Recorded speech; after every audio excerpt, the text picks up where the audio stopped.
Okay. Wait, are we on? Oh. Okay, we're on the Atheist Experience, and we have a number of amusing technical difficulties, again, just par for the course, but today is Sunday, March 20th, 2016. If anyone in the control room is hearing me, please turn off mic 5 right now. Yeah, we can hear you. Yeah, and we don't want to. Yes. Not that you don't have lovely voices, but today is March 20th, as I just said, and Jenn Peeples is here with me right now. How are you doing? I'm doing great. Good. A little distracting with the... Yes, it is. So, for those of you listening at home, what's going on is... going on in our headphones at this moment. We are hearing the call screener just talk and talk to the people who are being screened, and nobody else is hearing it. Yeah. Yeah. And we don't have any visuals, so we're sort of staring at whatever camera we think is appropriate. Right, because there's a screen which shows what's going on live, and what we see is a logo, basically. Yeah. So we didn't know we were live, and more people write to the show and say, "Hey, you incompetent fools, don't you know how to run a TV show?" But no, we don't. Yes.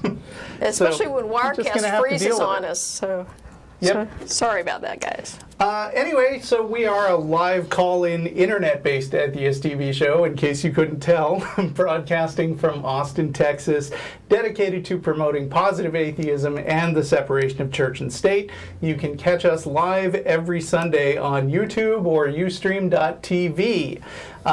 The official Atheist Experience website is www.atheist-experience.com. You can provide feedback for the show by either commenting on the official show blog, freethoughtblogs.com/AXP, or you can email us at tv@atheist-community.org.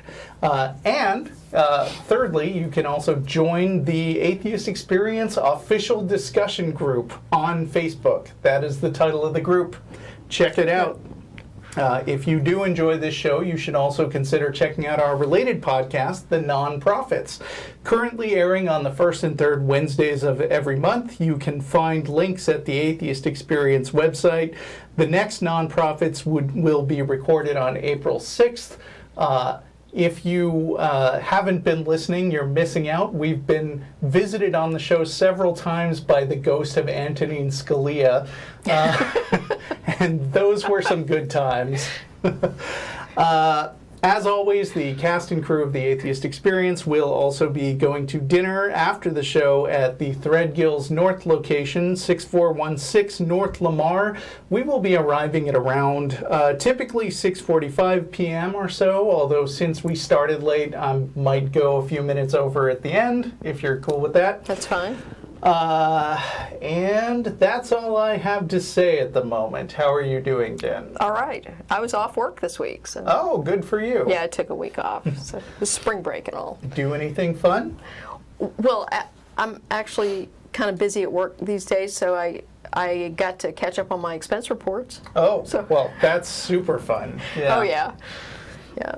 Yeah. I actually have what I think is a pretty cool job, but I never talk about it on the air because I don't want my my career to be connected to this show. Yeah, same here. That's just the way it is. I don't mention my job. I like my job a lot, and, and I try to keep that separate from my volunteer work. So. Yes. Anything on your mind today before we go to calls? Well, a couple things, actually. First, I wanted to give a shout out to Will sent us an email announcing the organization of the Atheist Community of Lancaster, Ohio. Oh, good for that. So if you're in the Lancaster, Ohio area, you might want to look that up.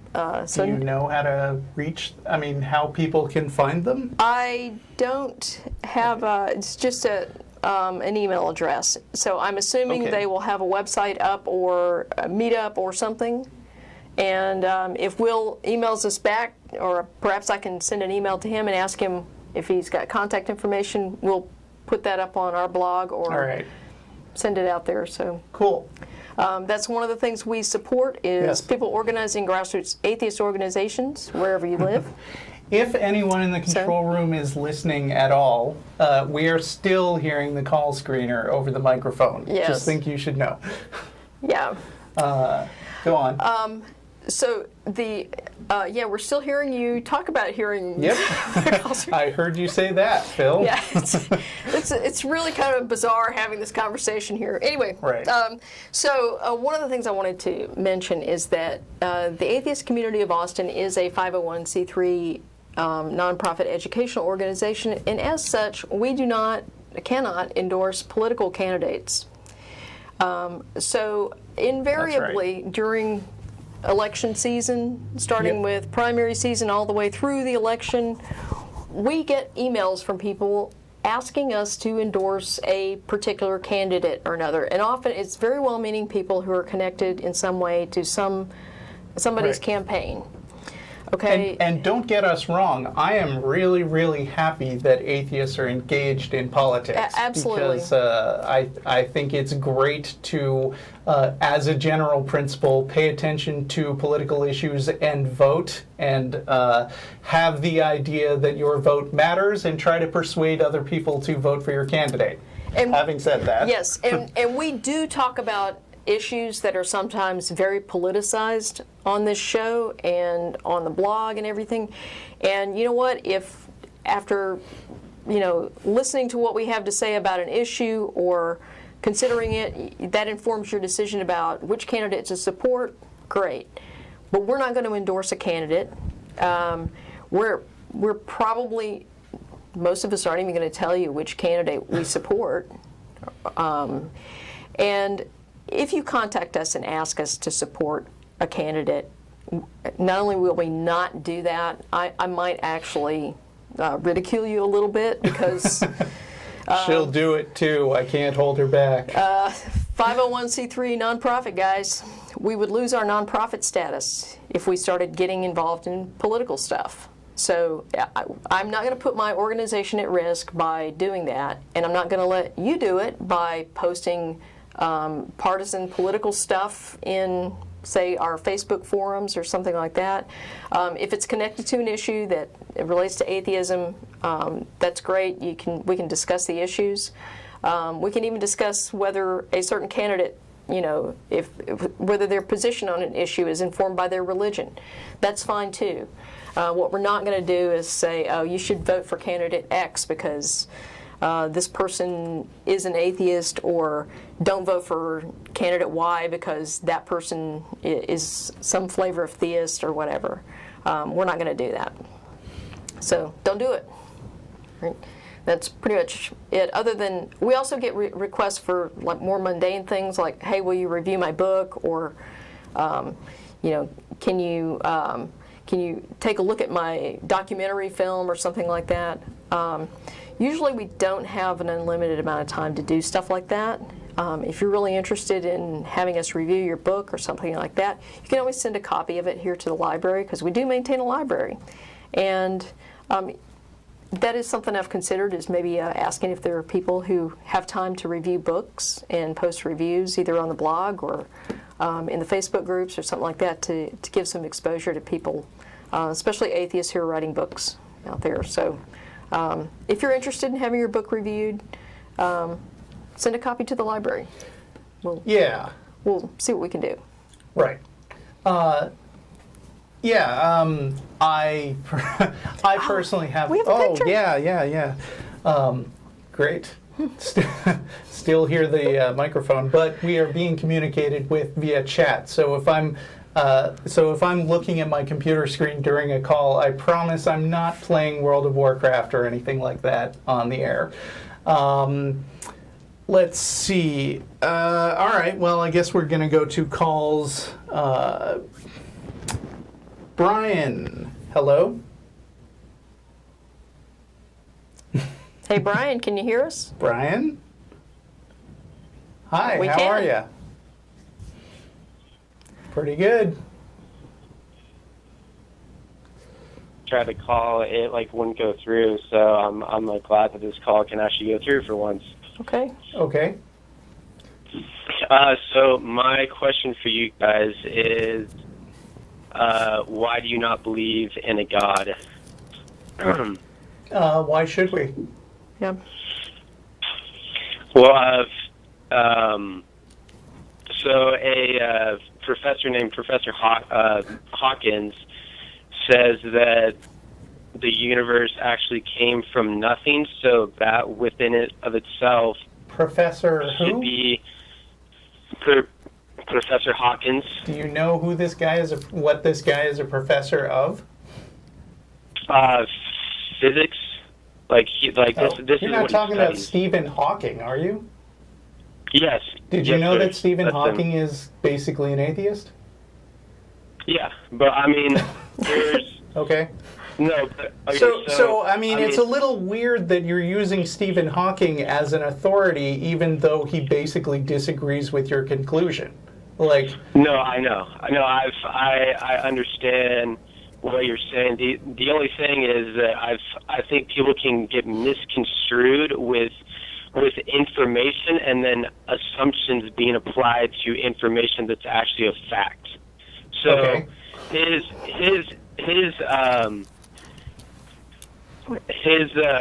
information that he observed is that the universe came from nothing. Like, that's just, I don't think Stephen Hawking says that quite that specifically. Yeah. Because Well, I do not, because okay. I mean, I have a general handle on what people think about cosmology. I myself am a computer scientist, so this isn't my field. But I try to keep up on generally what people think about the origin of the universe. And as best Yes. people understand, there is this time called the Planck time, which is like 10 to the minus 43 seconds. And we know more or less what happened after the Planck time, after the Big Bang. So there was this huge amount of matter condensed into a very small space, and then it expanded. But as you go back toward exactly the Planck time after the Big Bang happened, we have no idea what happened. We don't know if it came from nothing. We don't know if it came from some other dimensional source. We don't know whether, as Professor Lawrence Krauss says, time itself basically started at the Big Bang, and so the concept of a before time is meaningless. But scientists generally don't think that, or do not conclude that there was this magical consciousness outside the universe that intentionally set everything in motion. There are scientists who are theists, but they don't mix that up with their science because it's not supported one way or the other. So again, why would we reach that conclusion that physicists haven't? Because, okay, well, the universe we know is finite, correct? The universe we know, by definition, we finite. have a finite amount of understanding. So yeah. Well, I mean, the universe though is observable. Well, to an extent. Yeah, part of it is. Yeah, Yes, I mean, we to can't an observe extent, every so- bit of the universe because light takes an actual amount of time to reach our eyes. Yeah. So, sort of. So, okay, well, the fact that it's finite means that it had to have had a beginning, because by definition, infinite is something that we cannot observe. So we know for a fact, by definition, that this universe was not always existing. It We're saying. So why jump to conclusions, especially when the specific conclusion that there is some infinite mind that has intelligence and concepts and agency existed for some reason that nobody can explain. Okay, well, so since you think that this universe was not, basically like made with an intention, like if you think that there was no creator that said, okay, I just want to create this universe with a purpose, that makes every single living thing just pointless. That literally. Whoa, we just switched arguments. Yeah, why would... That was unexpected. Yeah, why would existence be pointless? Well, because, I mean, if there is no intention of a created universe, then that literally leaves this life pointless. Like why? I don't think it's pointless. Yeah, morality. Why would it be pointless? You have to have. There is. Are you saying that you, as a God believer, do not find any point to your life other than seen through the lens of your God? So I'm like trying to say this as, I don't know. I'm just trying to make this make sense. Wait. No, I do want to make sense of this. I just wanted to ask. It says in the call screen that you are a deist. Is that accurate? Yes, sir. So you don't believe in a God who takes interest in the affairs of humans, right? You know what? Okay. So what do you believe? Yeah. Okay. But I mean, I just want to know. Like you said, it's pointless without a God. But I don't see how a deist God gives your life any point. So are you saying life is pointless? Then it was my mistake saying. Okay, basically. You're not really a deist, are you? Or you don't know what the word means? Okay. Well, obviously, like I had an error when it came to me thinking that I'm a deist, because obviously, like I believe in God, but yes, I believe that He interacts with us, but like I don't like, I don't know. It's really hard to explain. I'm not even sure if there's even a word that even describes what I believe, but basically I believe in a God that like interacts with us. So yeah, that's obviously not a deist. So that was my mistake saying that I was. Well, how much have you actually thought about this? A lot. Like I've really? thought about this a lot, and yes, I don't believe you. Yes, ma'am. I don't believe you, and you know why? Don't believe me? Because why? Even a rudimentary examination of this would have revealed what the definition of deism is. So I don't believe you spent much time on this at all. Okay, well, so I've been a theist all my life. Okay. But I've been struggling with the Bible. Like I was raised Christian, and you know I'm like going up and down with the Christian belief, but I still believe that there's a God. But like there are days where I think that this stuff is true, and then there are days where I think that it's not true. So I mean, I'm never like gonna not believe that there's a God, because I still think that just by looking outside, like I don't see how it's possible that chance can take place. Can you guys hear me? Because we hear the sirens too. There's a siren in the background. And sorry to you listeners at home. Yeah. This room has made huge strides in becoming soundproof, but it is not a it will never studio.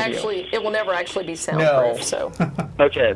So I just want you guys to forget that I'm a deist, because that's obviously not true. What I'm getting from you though is that you're struggling with indoctrination. Yes, ma'am. From what you've told me, you were indoctrinated as a Christian, and yes, ma'am. And that's indoctrination is very effective, and it causes people to struggle to break free of it. So that's what you're doing right now, is you're struggling with that. Okay. Yeah. And a lot of the arguments you've presented so far, those are actually really common misunderstandings of science that are kind of wrapped up into an apologetics argument. Can I ask how? Are you finished? When you say how, what do you mean? Like how did I misinterpret what science actually says about the universe? It's basically a superficial understanding of cosmology. And so what it sounds like is that you've maybe read a few bits and pieces of what Stephen Hawking had to say, and maybe what a few other people had to say, and you're familiar with what the argument says, okay? And what I would recommend that you do is that you actually get some books by cosmologists and see what they actually say. Because the argument that you're presenting, that there had to be a beginning, and we didn't come from nothing, and this sort of thing. These are actually arguments that cosmologists have discussed. And you might find it interesting that most cosmologists, the people that are the closest to the science on this issue, most of them are not theists. Whether they describe themselves as atheists or not, I think most of them would be comfortable with the term non-believer.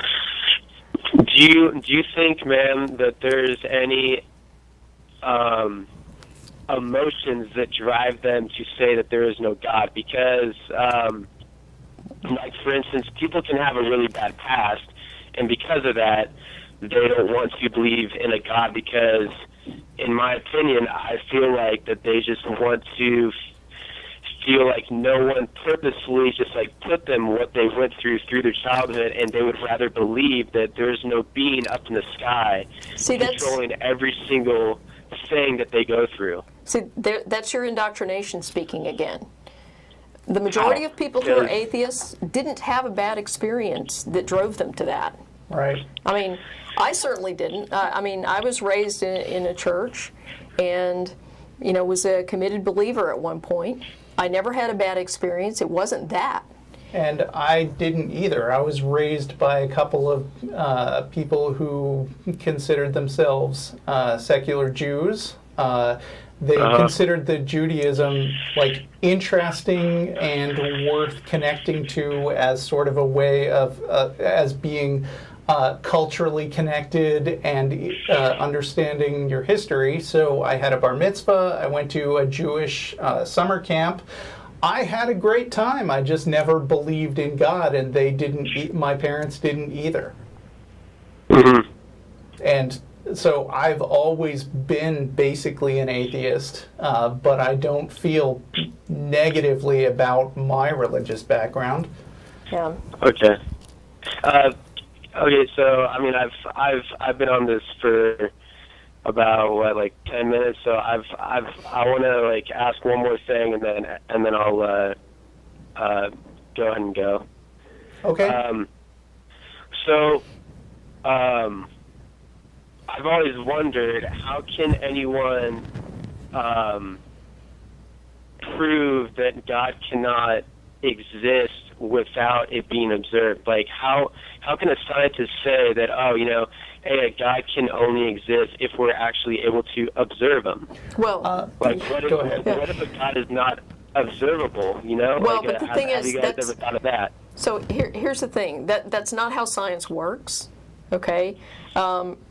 If you're the one asserting that something exists, it's on you to prove it or to provide evidence to support that claim.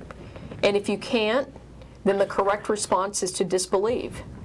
So we don't accept a claim until evidence is provided that suggests that it's true or likely true. But in answer to, how do you prove that a God doesn't exist? We don't prove that in any rigorous sense of the word, like in mathematics. But I'll give you an example that comes from biology. So how do biologists know when a species has gone extinct? Do you want me to answer that? Or? Do you know how they go about doing that? Not exactly. So I don't want to okay. jump saying that I actually do know when I don't. So people can go out into the field and they do counts of existing population, and in particular breeding pairs of a particular species, and they notice that the species is in decline. And at some point, there's going to be so few individuals of that species that they think that it might be extinct. So even that might not be enough. But over time, when you look in all the places where you should find examples of this species and you don't, at some point you say, okay, the species no longer exists because we can't find any individuals. Does it absolutely mean there's positively no more of that species on the planet, well, no, and nobody's saying that. What they're saying is that we can't find them. Yeah. And, and the other thing is, if your God is so hands-off that he doesn't affect humans in any way, and we can't detect him, so he's having no effect on us and we can't detect him, even if he existed, it'd be the same as if he didn't, right? Yeah, but I mean, it's not so much like, you know, like I can have a relationship with someone, you know, like a human being, for instance. It's basically knowing like the power of, you know, like just the universe being created. Just in general, it just makes you go, like, I don't know, it just makes you look at life differently. Yeah, but you know just what I mean? because you are looking at life differently doesn't mean that you're looking at it correctly. I think that what you ought to understand about science, and basically why it exists and where it came from, is that we acknowledge that all people are fallible, basically, and people have hunches and feelings that lead them down the wrong paths to assuming an explanation for something they observe, which doesn't turn out to be true. Like one of the examples that I give sometimes in my talks is that at one time in Egypt, they believed that the sun appeared to rise and set because there was a god named Ra who was ferrying it back and forth in his barge. And that is a conclusion that they jumped to because they couldn't explain how the sun worked, and they compared it to something else that they were familiar with. But as people gained more and more knowledge, they basically settled on scientific investigation, which means trying to gather all the information that you can about the world, and then fitting it into sort of a theoretical framework that describes and explains all the things that you observe without leaving anything out as much as possible. And being willing to throw away that notion if new facts come along that aren't compatible with what you think you know. By contrast, religion was a conclusion that people jumped to thousands of years ago, and if you talk to religious people, a lot of them are just determined to stick with what they've believed since childhood, regardless of what new information comes in. And science is not just this cynical position of, oh, nothing is true unless I can personally see it. Science is basically just a position of skepticism and saying, why should I believe this? And what additional facts can I collect that would be consistent with the kinds of things that I think are probably true about the universe? And religion pretty much sits outside of all that and just takes on these assumptions and says, I already know what I know, don't worry about anything else. Are you done? Yeah. Okay. I understand where you're coming from. Like I have been struggling with that as well. Okay. And I know a lot of believers that I even argue against them, saying like, hey, like why do you believe in what you believe? And like people get really defensive because they were raised with believing a certain thing, and I'm not like that. I like to make sure that what I believe in is actually correct. And I love science, and I'm like thinking about just coming back on the show, like next week and talking to you guys about evolution, because I don't know, it's just like a really interesting topic that I think people can actually have a little faith thinking that it's actually true. But I mean, that's like a totally different thing. Faith that evolution is true? That's not what. Yeah. That's not what the scientific method is based on. That is not how they came to that conclusion. Yeah, I know. Like I would like to, take like a whole entire call to just talk to you guys about that. But we can't do that. Yeah, and actually, we've already taken a while on this call, so we might be moving on soon. So if you have questions you want to engage us, you can always email us. All right. And right. We'll respond to you that way. All right. Well. All right. Thank you. Thank you for your time. All right. Thanks. Well, thank you for calling, Brian. Talk to you again sometime, maybe. Bye. And we've got Jordan in Ohio.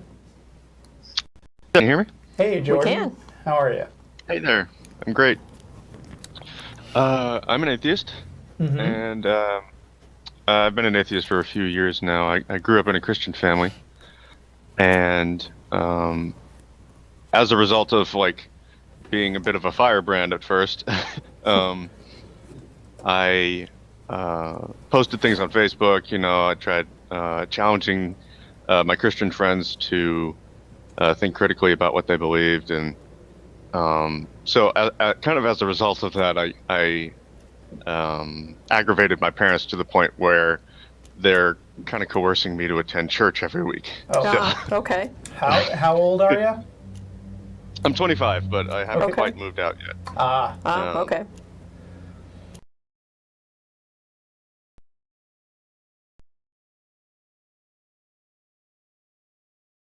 Where you just the there. Yeah, I think. It's like a Christianity for. Right. Yeah. And it involves doctrine. Me to that. So, I last week. It's something that's hosted every Wednesday evening for like 11 weeks or so, and gone through 5 weeks of it so far. Okay. And I've had a real. It went really well. The first 2 weeks, the pastor who gave the main message for it came over to my table the first and second week, and the first pastor even invited me over to his house later. To have a so he really could nice preach to you without any distractions, I'm sure. Yeah. sure, yeah.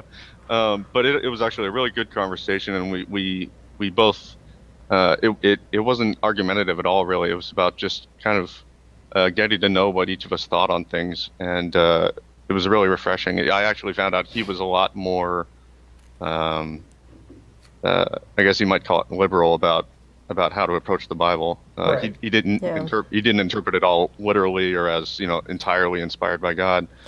And my experience with most people is that if you're at least a little scientifically literate and you tend to live more in the real world and you're not expecting Armageddon any day now. You have to have a little bit of flexibility when it comes to interpreting the Bible, or you can't sustain any level of belief in it. Exactly. So, yeah. I'm not surprised. So I think I'm glad you made the most of your situation, and I can totally understand enjoying yourself, because I'm weird like that. I really like opportunities to talk to theists. That's part of why I do this show, and I always invite in Mormons and Jehovah's Witnesses if they come to my door. I'd love to do that myself. Having said that, it kind of sucks that you're basically in this situation because your parents are coercing you into going to church, which must be kind of a little bit. I mean, bit of a drag. It must be a little bit humiliating in some ways. But there's got to be a certain, I guess, sense of. I don't know, satisfaction in knowing that it's not having probably the effect they intended. Right. Yeah, and I even made the point to him. It's like it's really counterproductive to force me to do this. Yeah. But I'm kind of okay with it now because like at least this Okay. format is Have- now much more enjoyable. Have they? I'm just curious. Have they threatened you with some kind of consequence if you don't do what they say, and like not letting you live there anymore, or what? There was like one or two instances where I especially like they really didn't like what I posted, and they On they kind of what? like Facebook? yeah, mostly Block them. And Yeah. Set your stuff to private. I mean, there's nothing about the fact that they're your parents that requires you to let them know your business. I mean, granted, they are True. still providing a roof over your head. I don't know whether for free or for cheap, but that doesn't Yeah. give them absolute control over your life because you are an adult. yeah, and I have they do charge me rent for now. Okay, as then I mean, you are a paying tenant, not their teenager. Yeah, so yeah, I'm in terms of like moving out and stuff. I'm just waiting to like pay my car off, and then I'll start Okay. looking for a place. So it won't be much I'm longer not trying than to I'll be pressure stuck in you. this. I mean, obviously, Oh yeah, it's a tough economy out there, and yeah, but yeah. It's not something I'll have to deal with for a really long time. Fortunately. yeah, I just want to make sure that you are in a situation you feel comfortable with, and part of that might mean drawing a line somewhere about what kind of authority they have over you. Yeah. So, you mind if we talk about one other thing? Okay, if let's keep it short. Okay. My brother and I, we frequently get in the most debates about Christianity, and my brother actually took a strong interest in like the Torah and the Jewish culture that kind of led up to Christianity. So, he's like Messianic Judaism. He's kind of taking an interest in that. Oh, and, wow. Yeah. Yeah. And so he watched some videos from some rabbis, and they presented this idea of the Hebrew language itself being like divine or evidence of God. Okay. And I thought that was kind of weird, and like the way that the Bible was written, like it's got hidden messages in it, or Yeah. Oh, Yeah. like Like Bible code Bible stuff, codes, yeah. numerology bullshit. Yeah. yeah. That's a whole Yeah. separate category of nonsense from traditional religious stuff. Yeah. Yeah, and so, I guess I call it, argument from divine language or something, and the idea that they're trying to say, this couldn't possibly have been intended by human authors, that it's got all these interconnected meanings and stuff, and yeah, when they started talking about numerology, it was like, oh no, yeah, that they've got nothing to stand on. Yeah. Yeah. So I'm not. My question would be though, how do I counter this? How do I convince him that it's a really flawed argument to me? I'm gonna actually tell you a story about something I did some years back. There was, I can't remember the name of it right now, but it was some numerology nonsense where you take the Hebrew letters and you translate them into numbers, like A is 1 and B is 2, and then you take words or phrases and you divide them by stuff, and then you like data mine the Bible for phrases that appear to be significant or important, and then relate them to other numbers that you connect to a certain word. Like, I don't know, 77 is a Jesus number or something like that. And people were telling me that There was these a word for that, I think. these phrases in the Bible can't be coincidental because they're so rare. So what I did, being a software engineer, is I wrote my own computer program to do exactly the same thing, and then I dumped in a bunch of other stuff. Like the example I used was one of the classic chain letters that says you can make a lot of money fast if you forward this to a bunch of people and send them money. About the significant raises that people busy for stuff that coincidence in anything, and you are being clever enough about the way you catch things that seem unusual, you will find coincidences, guaranteed. Yeah. And it's not uncommon for uncommon things to happen if you just repeat things often enough. Yeah, and something else that occurred to me as they were making these presentations was some of their points were based on the fact that parts of the Bible were written poetically. So it's kind of like, well, that's what explains that pattern. Right.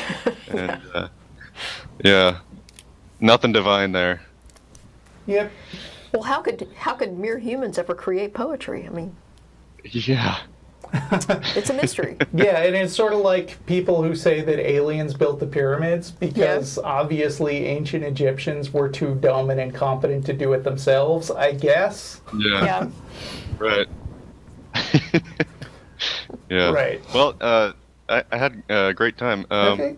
I'll let you guys move on to the next caller then. Yep. All right. Thanks. People see what they want to see. Thank you for calling, Yeah, thank you. Jordan. Goodbye. Bye.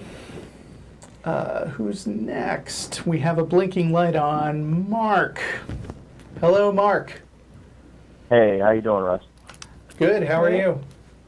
I'm fine. Hi, Jen. Hey. Hope both of your wives are doing well and your families are going good and everything like that. I'm a long-time listener. I listen to the show a lot, like a lot. It actually helped me kind of evolve into the person I am now, but I kind of hit a wall.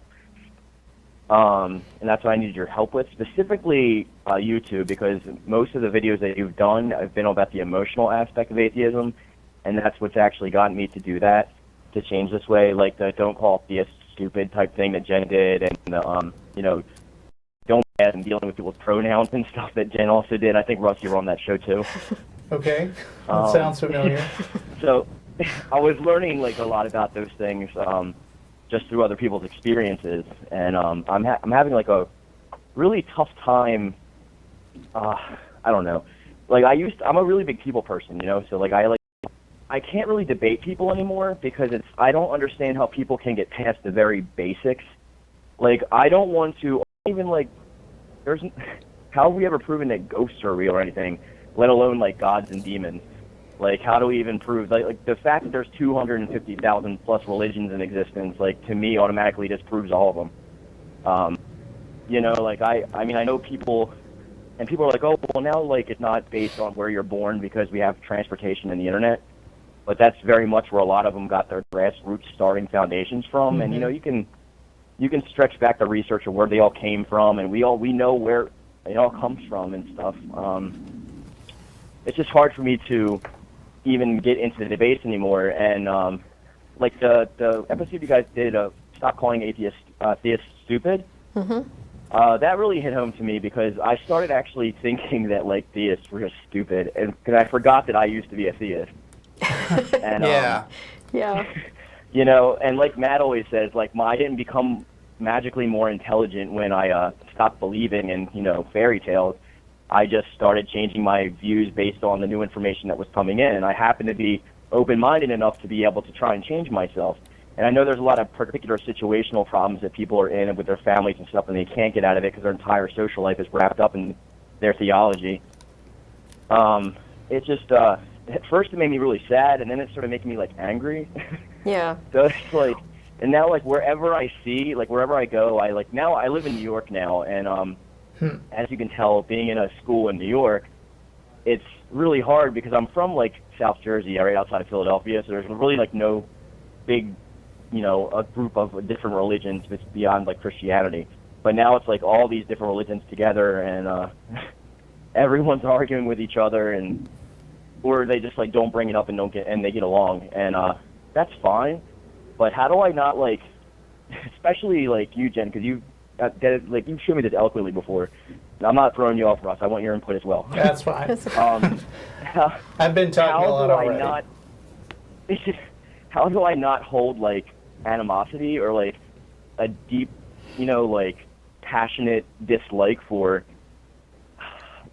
I feel really, really immature and stupid because like my emotions are doing that, and my head's telling me, don't be like that because you're doing the same exact thing they're doing, and then none of you are good, so you can't make any points get across to each other at all. And it's just hard to get past that wall, kind of, you know. And I tried even with my parents, like not bringing it up, but of course every single conversation was like it had to revert back to Jesus. Yeah. And I kind of like to like. I got to such a point with my mom, who's like also like one of those conspiracy theorists, like didn't give me needles until high school because of autism stuff. Yeah, so I'm like, thanks, Mom. I could almost died, but Jesus would have saved. Okay, good. All right, we're good. So I can't really talk to her anymore, unfortunately, because every conversation starts and ends with that. And she'll even do things like she'll send me a birthday card, and she'll be like, I hope you and your wife are doing well. By the way, I'm praying for you. Jesus this, Jesus that, and then she'll throw $10 in there like it makes it a difference. And so unfortunately, I had to stop talking to most of my family because they're all really caught up in it, and it's still really cultural with them. But I just want to know like how to get rid of that anger, I guess, because I used to be very nihilistic about it too, especially when I became an atheist. Like, oh well, I'm gonna die and then I'm done. But then like I started thinking of it a different way, like, well, life is a gift, and I'm happy that I exist in the first place because I could have not existed. Right. So the fact I'm experiencing anything or having a conscious mind at all is like a blessing. Like, well, it's like the word usage. we won the cosmic lottery, right? Yeah, exactly. We get to be here. Yeah, and I wouldn't have it any other way. Yeah. But do you guys have any advice? I know I'm drolling on, and I don't want to go off on any tangents. So do you have any advice for... Yeah, so one of the things I try to do is recognize, like, our earlier caller, Brian, who, Yeah, I started flaring up inside. Yeah, so the deal is, it's hard to, I won't say that I wasn't getting annoyed with him at first, but, once you recognize the fact that he's dealing from a heavy load of indoctrination, and he's trying to think about these things, but he thinks about them through the filter of his indoctrination. And that's kind of where most theists come from. Very few of them, very few theists on the planet actually chose their particular religious belief. For most of them, they grew up in that faith, Right. And that's how they got to be, a Mormon or a Pentecostal or a Muslim or, whatever. And so, when I think about that, it's a little easier to not get angry with the person, which doesn't mean there aren't some people that I do legitimately get angry with because they're basically just assholes, Yeah. And that's fine. So there's a couple things I would say. It's just keep in mind they're speaking from indoctrination, and that's an extremely powerful thing to overcome. And the second thing is that you're not obligated to have a debate with anyone about anything. Yeah. So if you don't want to talk about it, you can tell them, I don't want to talk about this subject with you. We disagree. There's nothing you can say to me that will make me agree with you. Obviously, there's nothing I can say to you that would make you agree with me. Let's not talk about this. Let's focus on some other aspect of our relationship and then just move on. And if they continue to reassert that, that's where you start to have to make hard decisions about, do these people still have a place in my life? And I know that's a very difficult thing to do, especially when you're talking about loved ones. But some people are really toxic. Yeah. And if they refuse to give up, and they insist that you must talk about their personal relationship with Jesus, then you're going to have to decide how much time you spend with them. Right. The world that we live in right now is very driven by this technology, which only came along in the past couple of decades, by which everybody on the planet can potentially be connected to every other person on the planet at all times. And I feel like that ability has given everybody a certain expectation that they can have total access to everybody all the time. And I think that living this way stresses a lot of people out, and that includes me, where I enjoy connecting to people and discussing things with them, and even arguing with them if it takes place on friendly terms. But being expected to have this 24/7 on-call requirement to respond to any and all people who want to challenge you is tiring and unrealistic. And even for us, like, you see us once a week for an hour and a half, and I'm only on like once or twice a month anyway. But people see this side of me and think that this is what I do and want to get in arguments with me all the time because they can get in touch with me through Twitter or Facebook, or we give out our email addresses. But the thing is, I'm not, and you're not, obligated to have every conversation that every person wants to have with you, because there is such a thing as setting reasonable boundaries and expectations. And if there is a level of comfort where you find that I can have this many arguments a week and no more, or else I'll just be pissed off all the time, don't have more arguments. And people who feel entitled to your time are going to call you names. Yeah. They're going to say you're a coward for not talking to them. They're going to say you are intruding on their free speech because they have the right to talk to you, damn it. Yeah. But they have the right to say whatever they want, but they don't have the right to make you listen to them. And Yeah, they can't force a retort. yeah, and that includes your mom, by the way. Like, Yeah. your mom is not entitled to your time all the time. It's nice to be respectful to your family as much as you can handle. But if your mom's being rude to you, then you have the right to say to her, hey, you are bugging me with this all the time, and it's kind of hurting my relationship with you and my perception of you. I would like to ask you for a little more respect because I'm entitled to that. Yeah. Yeah. As far as just arguing with random strangers goes, I'm a fan of doing that, but only to a certain extent. And I don't feel like I'm I don't feel like I'm personally responsible for changing the minds of excessively ignorant people, because I have better stuff to do with my time. Right.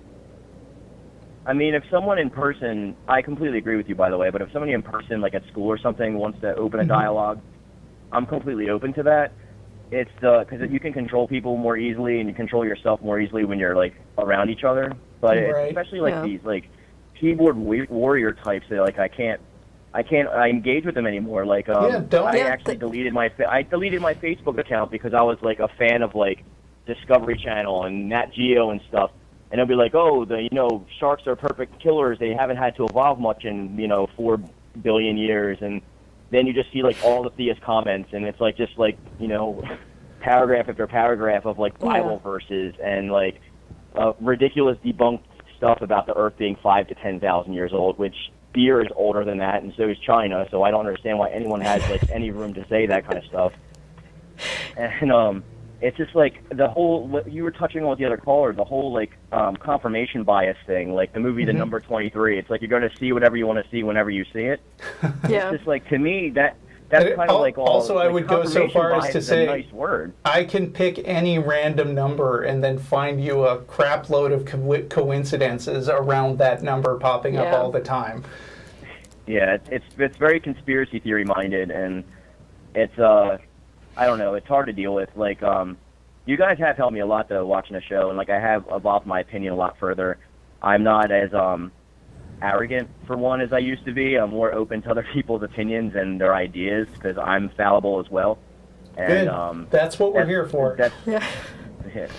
Hopefully I can start my own thing around here, and if ever I'm in Austin, I'll drop by Thread Deals or something. Please do. Yeah, come by the library and and sit in on a live show. Yeah, the show is open. I mean, there's a guy who was visiting here from New York today, and that's not a rare occurrence. People come, people drop in all the time.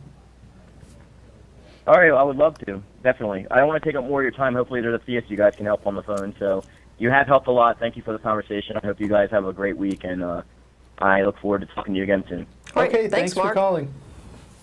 All right, have a good day. Bye.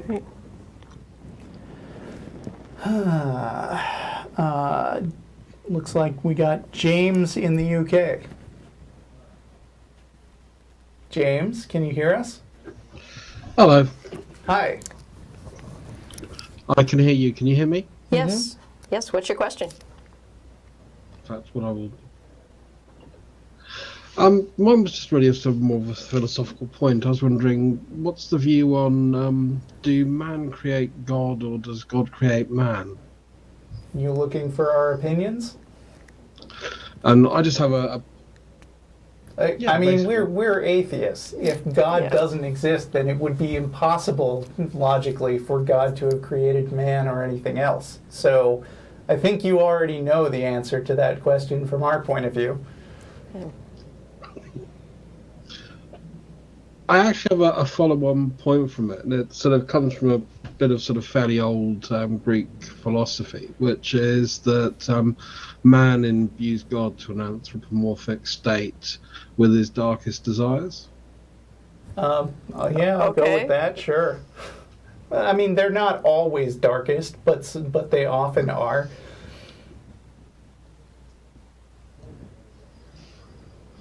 Well, if you look at most theologies around the world, they always have an aspect of them which is dark, vengeful, generally retribution, and death.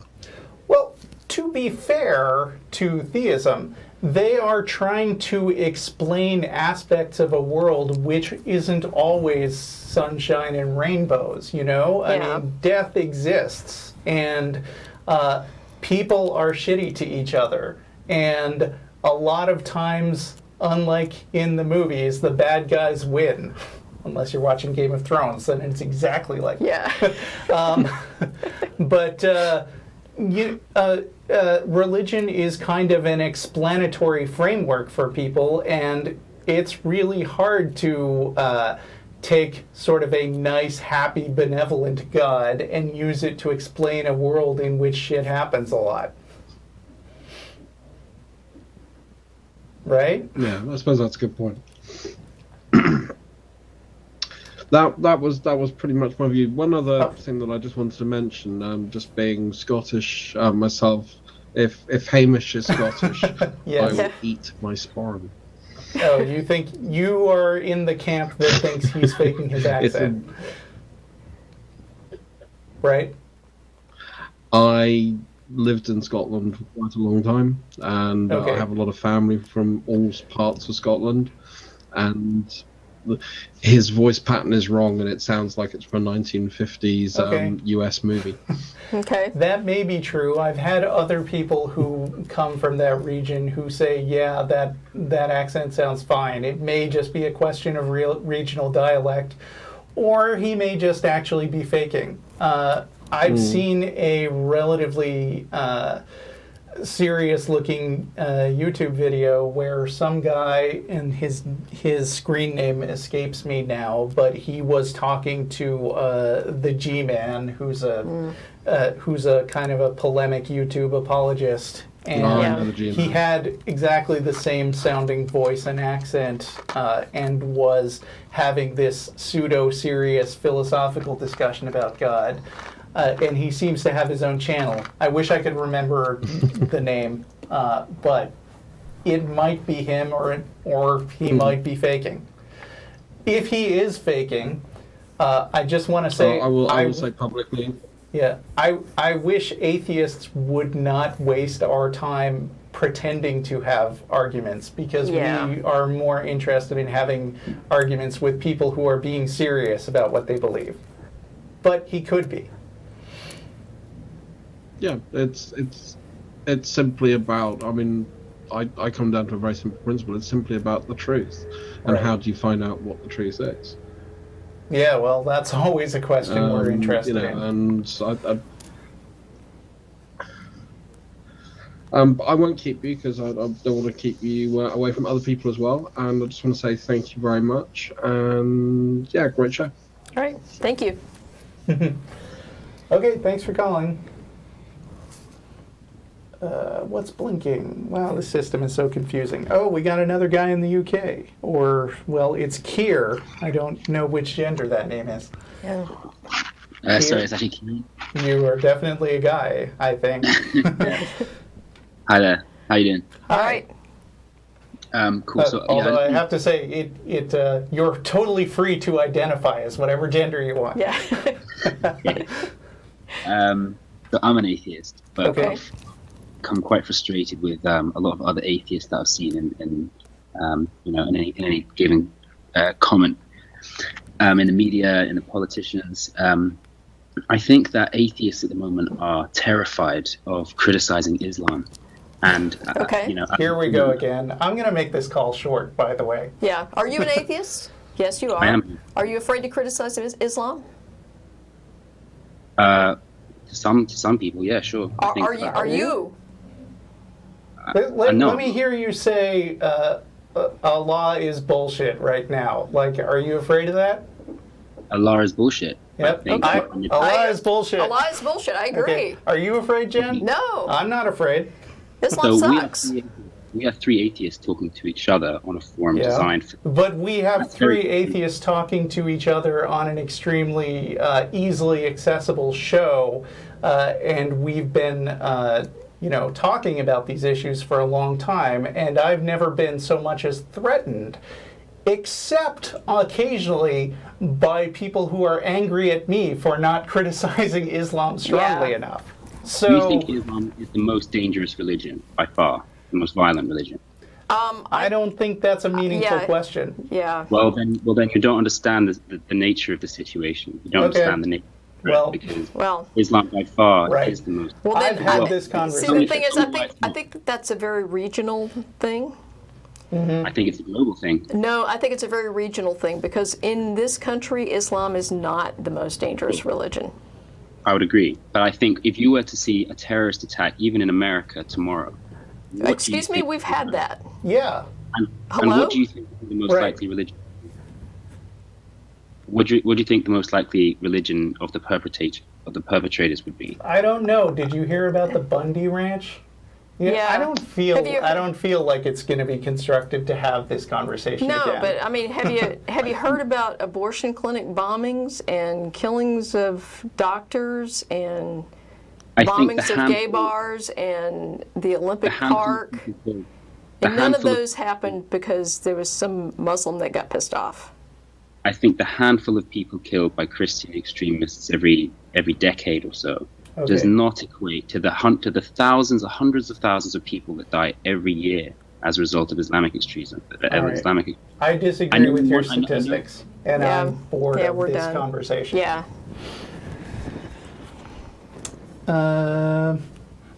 Let me see. By the way, that's another angry YouTube video incoming. Oh, yes, Enjoy being absolutely. a star. Yes. Let's see. Some jackass will put an animal head on him and make a video. Right. And for people who would like us to respond to that, don't care. No. What's blinking? Line 2, Caroline in Chicago. Hey, Carolyn, can you Carolyn? hear us? Yes, I can hear you. Hi, how Okay. are you? Yes, hi. I'm just concerned about the atheist movement at this time and wondering why is there so much emphasis on this right now that it is affecting young people and their belief in God right now, and just wondering, about. I feel that it is an agenda. What do you think the agenda is? To turn people against God. Well, we don't believe that a God exists. So I think asking people to tell us what they believe, why they believe it, and why anyone else should believe it too is a reasonable question, don't you? No, ma'am, not at all. Why not? You don't think it's reasonable to examine your beliefs? If you have these beliefs, why is it that you have to force them on other people? I'm not forcing them on anybody. We don't make outgoing calls, sweetheart. People call us. Yes, I understand. Don't be sexist, Jen. Just like I do, but I'm sorry, what was that? yes, they have questions just like I have questions. Okay. But yes, but to have it where it is being pretty much just forced or in what way is atheism being forced on anyone? the media. What? How? Yes, ma'am, the media. That is true. In what way? So, I would take a wild guess that you've seen and enjoyed God's Not Dead. Am I right? Yes, ma'am. Yes, sir. That is So, do you feel like God's Not Dead was forcing a belief on us atheists in any way? I think that is that's not something that if that's your opinion, then you should keep it to yourself. Wait. What? Excuse me? Wait.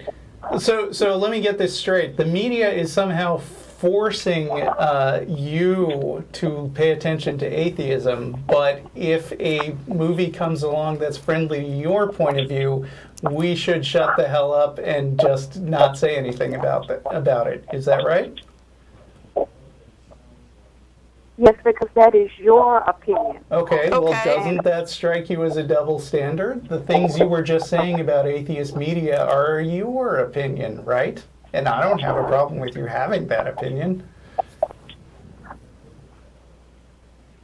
Yes, but this is being forced on young people to hear. How? You have Wait. to about So then you agree with me that God's Not Dead is forcing your opinion on like my kids, right? God's Not Dead is forcing Is what? opinion. No. What I'm saying is, what you're saying is God's not dead, and you're forcing this on young people who really, are very susceptible to hearing this type of thing. Right, And just like that movie. Exactly. So yes, God's Not Dead is forcing a Christian point of view on people. Is that what you're telling me? Yes, right. God is not dead. The movie God's Not Dead. Are we talking about the same thing here? Yes, the last movie year God- with Kevin Sorbo, there's a sequel coming out. I mean, not last year, like a couple years Yeah, ago. it's been a couple of years now. Right, yes. Well, that's a good movie. That's fine. But I'm saying that his movement is what I'm complaining about. And I'm trying to understand, in what way are we forcing anything on anyone? By just, instead of keeping this to yourself, this is your own opinion, this is what you believe, you can just keep this to yourself. You don't have to try to spread it. You know what? If Christians would keep that to themselves and not try to base public policy on their religion, then we wouldn't have half the problems we have right now. True. Yes, but Christianity, we already know that Christianity has been around for a long time. So what? It is founded on it, and we know that No, most it people No, wasn't. this country was not founded on Christianity. Well, what was it founded on? It's a secular democratic republic. Yeah, I mean, there is Right. actually a historical document signed by George Washington that says the United States is not in any sense founded on the Christian religion. He didn't write it, but he signed off on it. Are you familiar with that? It's called the Treaty of Tripoli.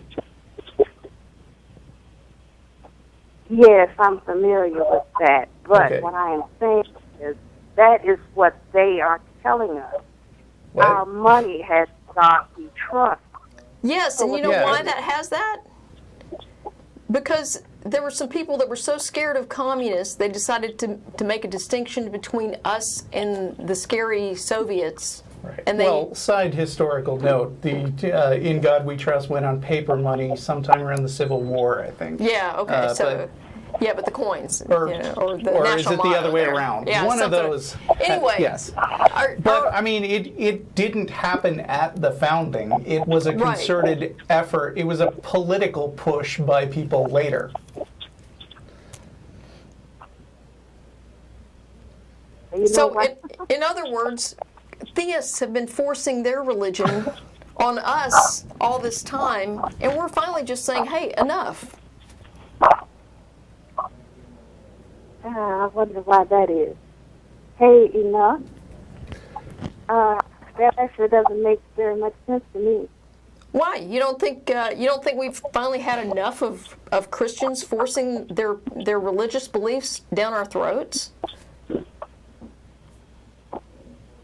No, because actually people need to have some type of morals in order to live in this world. We Okay, have so- plenty of moral beliefs. So basically, your standard is that if we express an opinion, then we are forcing you to hear something you don't want to. But if you express your opinion, then it's just the way it should be. Yes, exactly. Why This should is we the way- accept that? That's ridiculous. Well, it's Christian Yes, privilege. Right. No. Yeah, I mean, This it's is- exactly this is- Christian privilege. I mean, Carolyn, thank you for calling because, you know, I think that people underestimate what Christian privilege looks like in this country, and Right. thank you for showing or people even deny exactly that what it that looks exists like. at all. Yeah, in some thank you cases. for showing people what that looks like. Right. Right, but the thing is, to have a show and to try to promote this,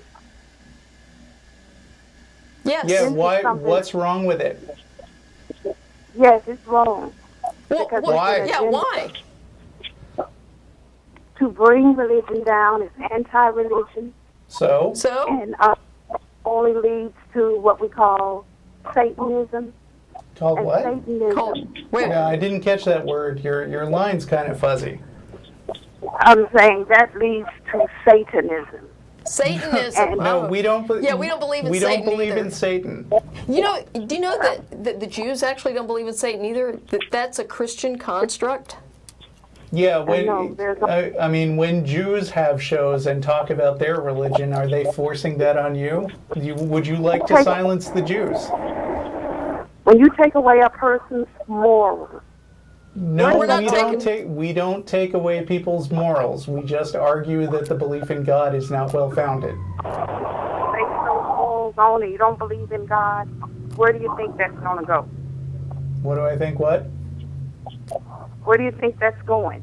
What, I think it's going towards people being more skeptical and critical minded, and I think that's great. No, I don't think that. I think there are a lot of terrible consequences to blindly accepting like orders from individual people as morality who pretend that they're speaking on behalf of the all-powerful creator of the universe.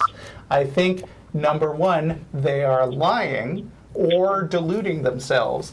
And number two, people use religion to aggrandize themselves and gain power over other people's thinking that is not earned. And I don't think that that is good for people. And you are free to disagree because I'm not forcing you to think what I think. Right, and I do disagree. Good. Because if people don't believe in God, young people, then they're going to feel like it's okay to do this, do that, do whatever they want to do because they don't have to answer. I'm sorry, do you think I do whatever I want to do? yeah. If you don't have a higher power to answer to, then yes. So what do you think I do that you wouldn't?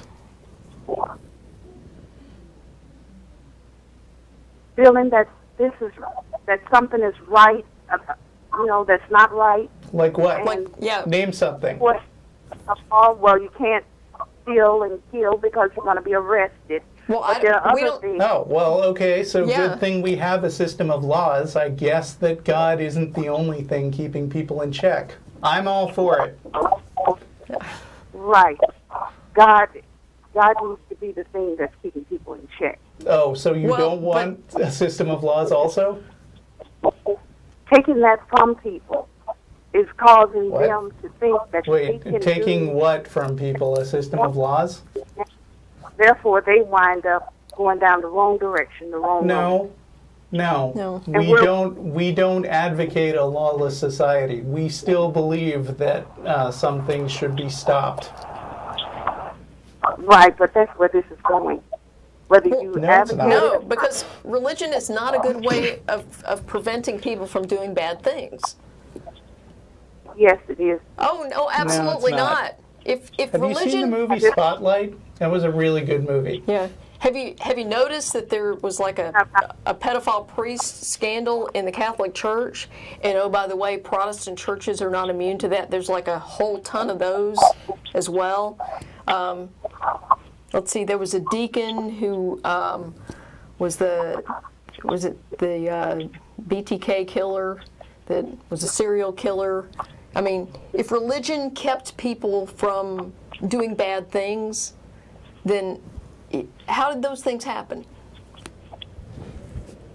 Right. I know what you're saying, but people will do bad things, religion or not, but you take religion away, that takes away the person's moral No, it doesn't. standards. Most people On a basis. most ma'am, people and don't this is- get their moral beliefs from religion, and those who do, I'm a little concerned about those people because they've memorized a series of rules, and Well- that may not serve them well. Well, I know that you don't believe in. You're saying you don't believe in the Bible, but the Bible states that we have no goodness within ourselves. So What a terrible philosophy. Yeah. I'm sorry that they Yeah. feel that way. Yeah, that's- I certainly do not want my children forced to believe that toxic ideology that Yeah. you are promoting. That's Well- a grim and pessimistic view of humanity, and it makes me sad. yes, and it's inaccurate. Well, if your children don't have a basis and something to rely on, and to They believe do. in, They just don't Yes. believe in the Bible. they're going Because to the Bible another is a thing. bad and immoral book. Sorry that that offends you. I totally don't agree. Okay, well, we will continue to disagree, no doubt. Yes. Okay, well, thank you, but I think it's a bad idea to have a program on trying to. I feel like it's part of an agenda to get young people to turn away from God. Oh, yes, it is, actually. Yes, actually, that's. No question. We're actually very upfront about that. We're not hiding It's that at not a all. secret agenda. Yeah. I mean, I'm not saying that I think I will change the mind of everyone talking, but I also think that I have really good reasons for being an atheist, and if people listen to me and are persuaded to change their minds, I will feel fine about that. Yeah. But you haven't yet given me a reason why I should be concerned that that's going to make things worse for us or anyone. Well, it will. It will, because we can't Okay. be. You don't have a reason, though. No, we're not able to be able to do the right thing. I do Well, the right thing. you may not be able to, because your religion has crippled your ability to engage in any kind of moral judgment. But we can make moral judgments without your religion. We're doing just fine, and our kids are doing just fine. I wouldn't trust it. I wouldn't trust your moral judgment. Okay, Well- well, I don't trust yours, so I think Yeah, that makes I us think even. we're even here. All right. Well, we're going to move on. Thanks for calling. Wow. That was enlightening. It was. I'm glad she called because that's Christian privilege right Yep. there. By the way, just getting back to the Islam topic, I would like to mention we don't receive a lot of Muslim callers on the Atheist Experience, but that is certainly not for any worry that, like, we don't screen them out. Right. They just don't call. Yeah. Either there aren't a lot of Muslims watching the show, or they just aren't very interested in having a calm, rational discussion.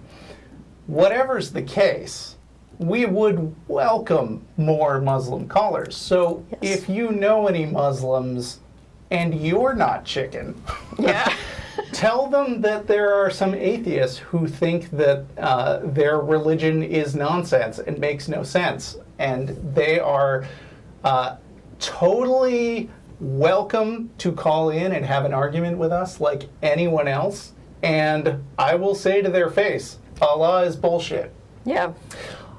One thing I will not do is dehumanize them or tell them that they don't have the right to exist or the right to live in our country or the right to have their own places of worship. And I don't say that to Christians either. Right. But I have no fear whatsoever of mocking their religious beliefs and telling them they have no foundation in reality. And any Muslim who would like to get in touch and prove me wrong, the number's on the screen if you watch any YouTube video. So call us. Yes, please. Let's see. We are close to out of time. We started a few minutes late. I'm going to talk to Ajid. And Hello. then that's going to be it. One more person from the UK. Hello. Hello. Hello. Hello, can you hear me? Yes. Yes. Can you Hello. hear me? Yeah. Hello. Hello, Jen. Hello, Hello. Russell. Hope you're doing good. Good. So what's your question? Yeah. First of all, I would like to introduce myself to be as an explorer, neither theist nor an atheist. So I'm kind of exploring both the things, both on theist and atheist views and points on God, religion, as well as the traditional teachings and preachings and many other things. Okay. I'm just still 23 and I want some support and help from you guys to understand more about atheism and things like that. My first question is I kind of just get into this debate with myself in my head, like thinking about theism and atheism, and I don't know why. Whatever I do, only I get this debate in my head. So I just wanted some suggestions. How do I just come out of this part when I'm doing something very important? And the second question is I did little more research than whatever I just knew, looking through many Facebook comments and YouTube comments and understanding and logically reasoning them out, like why should we do certain things in certain manner which were actually told to me by my parents and things like that. I would also like to discuss with you about that. Okay. So in the call screener list here, we have it describes you as agnostic. Is that an accurate description or not? No, I don't call myself as an agnostic. I told them I'm an explorer. Probably they might have just okay. didn't So have that they may option have or just something. assumed that. Okay. Yeah. All right. So when it comes to atheism and theism, basically, if someone asks you, "Do you believe a God exists?" Okay. If your answer is anything other than yes, then you're an atheist. Okay. So do you believe a God exists? Well, I would. I'm not in this position to say an yes, so I could go. Do you not know what you believe? To be really frank with you on the show, like I was introduced to the religion Hinduism from my birth, from my parents. Okay.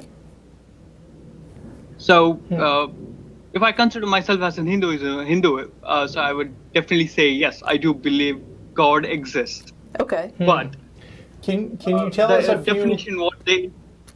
Yeah. Well, I'm just wondering if you can tell us a few specific things that you learned as a Hindu that maybe we'd be skeptical of. Yeah, exactly. Yeah, sure. I would definitely be discussing about that as well. Yes. Okay. So we one of only the have a major- couple minutes left, by the way, so I'm afraid this can't be a really long call. All right. Okay. I'll just put you some bullet points with which all I just actually gathered more information on. One of the major thing which I was taught and generally informed by everybody who followed my religion, or at least in my peer circle and in my family, is that the entire universe, what a visible, invisible entire universe, was the God himself manifested to be the entire universe. So it's basically whatever you see in the universe is God. So we're including living me. on a God right now. No. We ourselves are a part of a God. Okay. God. It's like every cell in your body is part of you, and you are part of every cell in your body. Okay. Some analogy of that. So that is what was taught to me. So every tree, plant, thing, everything is a part of a God, and we are a part of God, and God is a part of us. So that is the definition of God, what they gave us. And then my next question was like, if everything is God, and why do you have to go to specific location like temples or mosques or churches to worship a certain deity in certain form? That's so a what really they good told question. me about that was, yes, and the answer is really surprising. They told me that we go for a temple for one of the specific reasons, because the major reason they told me is that temple was not just for the place of worship. It was used for travelers' lodge in the olden days, and these temples have got a metal-plated gopuram on the top, which has got a very huge line of metal-plated pots. Colors or a bowl kind of shaped things, which were capable of conducting electricity. So that whenever there's a lightning struck, that would act. There would be a wire connecting from there to the ground, acting like a ground, which we find in the modern day tower, like skyscrapers and things like that. Okay. And that was one of the major reasons. Yeah, and they were usually suggesting other people not to build your houses taller than the temples. And if anyone did, the lightning would obviously strike their building, and they would say like, God is going to punish you because you did that. I mean, that's really funny, but that was what people thought. And then they got to know what is the reason that why things happen. And the third one is like these big temples would have a torch at the top of the very highest end of the temple, which would guide different travelers and other people who are moving in and around the city. Well, I'm sorry, let me cut you off there. Ordinarily, I'd be, I'd enjoy the entertainment of hearing you go on, but we are short on time, so I was just wondering, is there a specific question you'd like to ask before we head out to dinner? Yeah, sure. I just want one suggestion from you guys. Like, whenever I sit on anything I work on, I get this debate in my mind of theism and atheism, and then I just can't come out of it. So, can you just help me out on how to deal with these things? I just don't have any idea, so I thought you guys could give me some help on this. I'm not really sure what exactly you're asking us to give you. Like, I mean, it's really unspecific. Do you think that any of those Hindu gods might possibly exist? No. My question was not about the gods and anything. Okay. It's like, since I was introduced about theism and atheism concepts to me, I just debate myself in my mind, like what is theism, atheism, and then arguments and counter arguments just occur in my head. I'm just not able to get over the things and then concentrate on my things. So it's like a beginner stage of understanding atheism and things like that. So do you guys have any suggestions for people like me or to me? Oh, do we have recommended reading? Honestly, when people ask me for reading recommendations as an atheist, I ask them if they have read some books on like philosophy of skepticism and critical thinking before I recommend any specific atheist books to them. Because the way that people think and approach things, and sort of their framework for processing new facts, I think, influences the way they think about everything else, including the God question. So a couple of books that I recommend very strongly myself are Carl Sagan's book, the Demon Haunted World, yep. which I've been recommending for years, but a couple of times I've gone and flipped through it, and I feel like it's maybe a little bit dated at this point. A little, yeah. And also Innumeracy by John Allen Paulos. And those are a couple of books by old white guys. So if anyone would like to write in and suggest some more books along the same theme that I can also recommend by more diverse authors, I would totally welcome hearing that as well. Do you have any other recommendations? Well, really, anything by Richard Carrier. I know he deals primarily with a lot of criticism of Christianity in particular, but sometimes actually reading something that criticizes a religion that you've never believed in is a valuable tool, because it kind of teaches you how to think about your own beliefs. So I would say Richard Carrier definitely has some good books out there.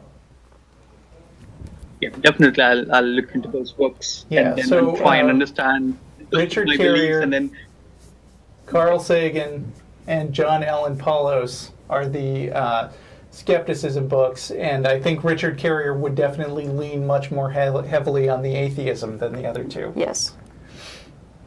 Oh, okay, sure. And I have a thing to share with you guys. Like, I've been watching your show from a couple of weeks, and I'm really impressed with the way you all present your ideas, and I'm thank you. really happy that guys are coming up and doing this, and I'm really good fan of Matt. So just convey my regards to him if you meet him today. All right. Okay. Yep. All right. Thank you for allowing me to. But I'll call back next week, and probably we can discuss more. All right. Thank you for calling. Thanks. Bye. Bye.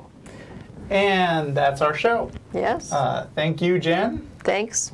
Pleasure as always, and we will see you next week. Bye. Bye. Going to Fred Gill's North. Yeah.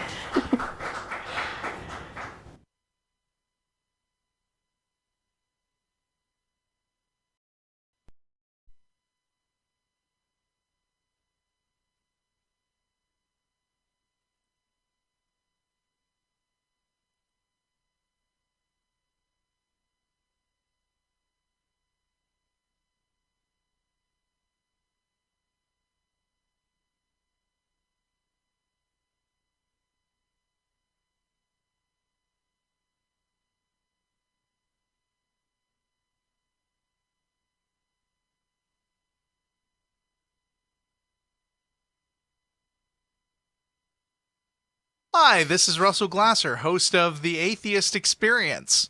You know, The Atheist Experience is made possible by volunteers and the generous support of viewers like you.